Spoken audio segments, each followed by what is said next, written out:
Bueno, y continuamos acá en Vladimir a la Una. Saludamos a nuestro invitado, Juan Andrés Mejía, diputado de la Asamblea Nacional por el Partido Voluntad Popular. ¿Cómo estás? ¿Cómo te va? Muy bien, Vladimir, gracias por la invitación. Un placer Gracias estar por aquí. venir. Bueno, me gustaría ver un poco hacia adelante, Juan Andrés. ¿Qué tiene planteada la oposición para el año que viene? O sea, ¿cómo ves tú a la Mesa de la Unidad Democrática para el año que viene? ¿Cómo ves a Voluntad Popular para el año que viene? ¿Cuáles son las perspectivas hacia el año 2017? Sí, bueno, Vladimir, yo creo que el año 2017 para nadie es un secreto, va a ser un año muy complicado. Va a ser un año que va a arrancar con una altísima inflación, va a ser un año que va a arrancar con una escasez también brutal. Y hay que recordar que siempre los principios de año son momentos difíciles para la población. No es casualidad que cambios históricos en Venezuela han ocurrido o momentos importantes han ocurrido a principios de año. La generación del 28 salió en febrero del año 28. El 23 de enero fue los primeros meses de un año. En el año 89, nuevamente el Caracazo ocurrió en febrero. En el año 92, un golpe de Estado ocurrió en febrero. En el año 2014, hubo un movimiento político que salió a la calle en febrero. Pareciera que históricamente en Venezuela hay una correlación entre los primeros meses del año y movimientos políticos que surgen, y eso no es casualidad. Eso se debe a que siempre, cuando arranca un nuevo año, la gente se toca los bolsillos y ve que tiene menos dinero, sale a comprar y ve que la plata no le alcanza. Y yo no tengo duda de que el año 2017 no solamente va a ser igual, sino que probablemente va a ser peor que todos los anteriores en sus comienzos. Ahora, ¿eso cómo va a impactar la estrategia de la oposición?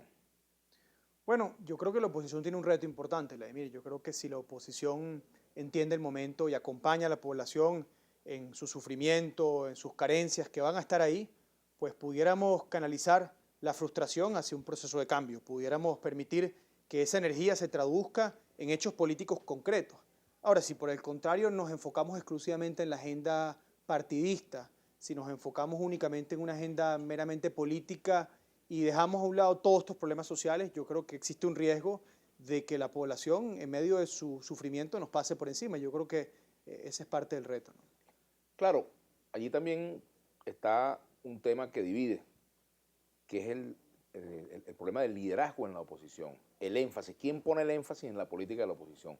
¿Cómo la Mesa de la Unidad Democrática puede, a partir de resolver sus conflictos internos, motorizar una estrategia exitosa? Porque este año pasó el 2016 y la oposición no logró concretar sus objetivos. No sé cuál es tu balance, pero en general el objetivo que se habían planteado pues no se logró.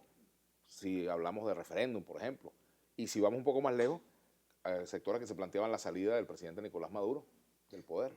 Sí, bueno, en estos días a mí me preguntaban, Vladimir, en la calle, si yo me sentía satisfecho con el trabajo de la Asamblea. Y yo debo decir con responsabilidad que más allá del gran esfuerzo que hemos puesto, del trabajo que hemos dedicado, el resultado, como tú bien dices, pues no era el esperado. El país votó en el año 2015 por un cambio y ese cambio está aún esperando por llegar.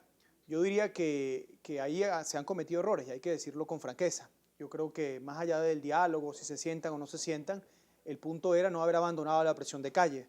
Había un país movilizado, había un país, digamos, dispuesto a luchar para lograr esa transformación, para mediante su voto cambiar el destino de Venezuela, y eso no ocurrió. Ahora, eso no quiere decir que tengamos que esperar al 2018. Yo como venezolano, como joven, como diputado, me niego a aceptar que aquí la ruta sea esperar 2 años más cuando veo a mi país cayéndose a pedazos, cuando veo a mis amigos yéndose de Venezuela, cuando veo a familias que no tienen que comer, padres que no tienen que darle medicamentos a sus hijos. Yo me niego a aceptar que la ruta sea esperar 2 años más con los brazos cruzados, como si no pudiéramos hacer nada, como si no fuese también nuestra responsabilidad, a pesar de no estar en gobierno, lograr un cambio político en el corto plazo. Claro, una cosa es el deseo y otra cosa es lo que ocurre en la realidad. Quizás ustedes como partido político tienen esa visión de presionar para que los cambios se produzcan a la velocidad que ustedes desean, pero a veces la realidad marca otra cosa. ¿Cómo hacer para adaptarse a lo que la realidad imponga? Sí, bueno, sin duda que una cosa es querer, otra cosa es poder. Yo creo que hoy en Venezuela existe una gran frustración, y esa frustración no deriva únicamente de no haber logrado el cambio, sino que pareciera que el pueblo también nos pecha, nos castiga cuando siente que no lo intentamos por todas las vías. Yo creo que este año teníamos una oportunidad, yo creo que había la posibilidad, no necesariamente de lograr el cambio político definitivo, pero sí de haber conseguido unas mejoras, sí de haber alcanzado algunas cosas más concretas. Por ejemplo, liberación de presos políticos, por ejemplo, la apertura de un canal humanitario, por ejemplo, la restitución de las competencias de la Asamblea Nacional para poder aprobar leyes que beneficien al pueblo. Esas cosas no las logramos, pero yo creo que el pueblo puede entender que nosotros fracasemos, puede entender que no tengamos la fuerza, pero lo que nunca va a aceptar es que no lo hayamos intentado. Yo creo que nosotros siempre tenemos que intentar lograr ese cambio porque hoy no hay duda que no es la misma realidad que el 2014. Hoy la realidad es que la mayoría de los venezolanos quiere un cambio. El peor error y la mayor virtud de la oposición, o el mayor éxito de la oposición en este 2016. Bueno, el principal éxito de la oposición fue haber consolidado esa mayoría en la Asamblea, haberla puesto en ejercicio, haberle demostrado al país que hay aquí ideas, que hay propuestas concretas para mejorar la situación. Yo creo que eso ha sido positivo, una Asamblea Nacional que ha recorrido Venezuela, que sus diputados han estado en la calle, yo creo que eso es rescatable. Una Asamblea Nacional que por mucho tiempo además estuvo de espaldas, estuvo cerrada a la mayoría del pueblo, hoy ha recobrado un piso político, ha recobrado lo que siempre debió haber sido, un poder autónomo y sin duda alguna el más legítimo. El principal error, yo diría, fue no haber entendido eso, que los procesos de cambio van a requerir presión, más cuando se enfrenta un gobierno como este que nosotros desde hace mucho tiempo catalogamos de dictatorial, que nosotros catalogamos de antidemocrático. Bueno, eso va a requerir de presión para poder lograr los cambios. Sentarnos en una mesa de negociación sin tener, por un lado, un movimiento que empuje y que obliga al gobierno a ceder, nunca va a dar buenos resultados. Así que yo creo que eso fue un error. Estamos a tiempo de enmendarlo. Yo no soy negativo, no soy pesimista. Creo que estamos totalmente a tiempo para hacerlo y el llamado que le hemos hecho a nuestros compañeros de la unidad es a que avancemos por esa ruta. ¿Ustedes en Voluntad Popular están de acuerdo con una movida de mate en la MUD? ¿Creen que debe ser reestructurada, cambiado sus voceros? Mira, Vladimir, yo creo que esa pregunta es una pregunta amplia. Yo por un lado sí creo que es importante que la mesa de la unidad tenga mecanismos para escuchar a distintos sectores de la sociedad.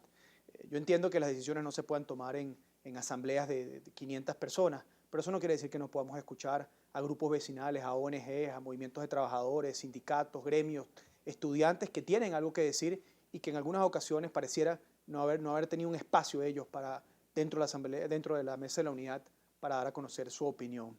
También creo que pudiéramos pensar en otros mecanismos para sopesar las fuerzas. Voluntad Popular, hoy en las encuestas recientes que hemos visto, es quizás el principal o el segundo partido con mayor peso dentro de la oposición. Y digo esto con humildad, pero cuando uno ve esa realidad en la Asamblea Nacional, te das cuenta que somos el cuarto partido en número de diputados, el cuarto. Y por la diferencia entre nosotros y el tercero es bastante importante. Entonces, sí hay que buscar la manera de que cada partido tenga también un peso específico, pero eso no quiere decir que haya que acabar con la unidad tiene que seguir, eso no tenemos ninguna duda, pero sí buscar la forma de mejorar. Yo soy una persona que permanentemente está convencido de que siempre hay una oportunidad de mejora y yo creo que en este caso la hay. ¿Estás satisfecho con el trabajo de Chuto Torrealba al frente de la Secretaría Ejecutiva Mira, de la MUD? Chubo y yo nos conocemos desde que yo estaba en la época de dirigente estudiantil.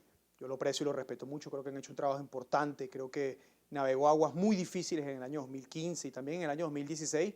Y bueno, en este momento estamos ante una nueva encrucijada y habrá que revisar. Yo creo que una cosa que hay que rescatar de todo este proceso es que entender que aquí los procesos de cambio son colectivos, requieren del apoyo de todos, ¿no? Nosotros los venezolanos estamos acostumbrados a buscar el caudillo, a buscar el líder que nos lleve a un destino distinto y por un momento dado, pues esa persona, algunos creyeron que era Ramón Guillermo Veleo, que sin duda alguno hizo un excelente trabajo, pero lo interesante es que luego vino Chubo y también hizo un muy buen trabajo. Es decir, ¿Es verdad que Ramón Guillermo sale por un veto de Voluntad Popular? no, Ramón Guillermo hubo diferencias en su momento, pero son procesos, Vladimir, son procesos y Ramón Guillermo hizo un trabajo espléndido durante años, bueno, y como todo, tiene que haber una renovación. Hubo una renovación, entró Chubo y ha hecho un trabajo estupendo. Si existiera una nueva renovación, pues también sería para bien. Yo creo que lo importante es no ser fatalistas con esto, reconocer, algo que a veces nos falta a los venezolanos, reconocer el trabajo y el esfuerzo de todos aquellos que han sido parte de esta lucha de 17 años por un cambio político en medio de todas las adversidades. ¿Qué expectativas tienen ustedes con la presidencia de Julio Borges en caso de que se concrete su designación como presidente de la Asamblea Nacional el próximo 5 de enero? Vamos a hacer la pausa y hablaremos de eso. Ya venimos con Juan Andrés Mejía, diputado a la Asamblea Nacional por el partido Voluntad Popular.